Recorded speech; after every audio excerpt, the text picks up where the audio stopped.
Do not quit. Don't quit. Sharon Horne-Ellstrom here. On day 11, we talked about when to quit, when to let go, when to forgive, when to move on, when to stop doing something that wasn't right for us, wasn't good for us, wasn't what in our best interest. So this might seem like just the opposite information.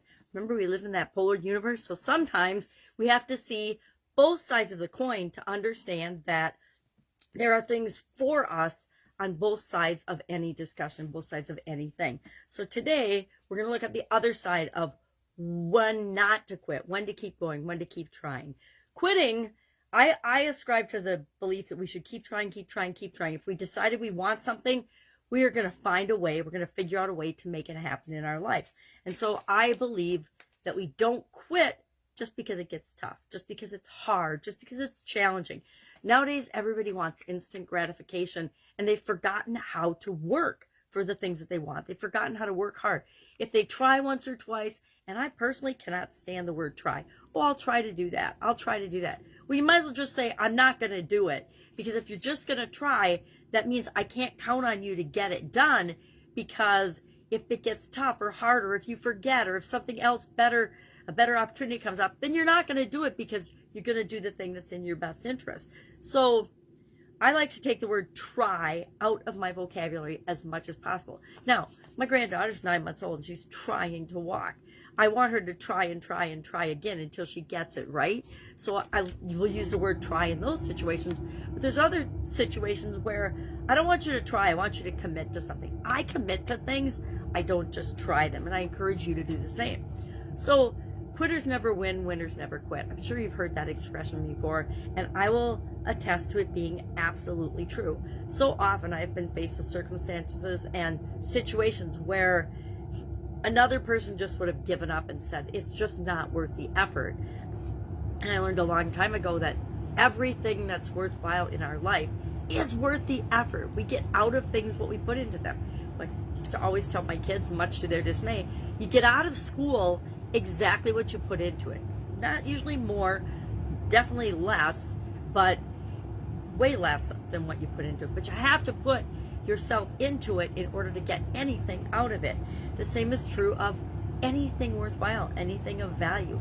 Relationships. If you don't put something into a relationship, why should somebody give you something back and be in a relationship with you? They shouldn't, right? Our relationships need to be mutually beneficial and not necessarily exactly reciprocal, but mutually beneficial, meaning we both get benefits out of the relationship, or why is there a relationship at all? And so I was thinking, I like to break words down. I like to think about what things mean, and I like to use acronyms. And so I was trying to think of QUIT, Q-U-I-T. What is something that QUIT stands for? And I came up first with quickly understand, I tried.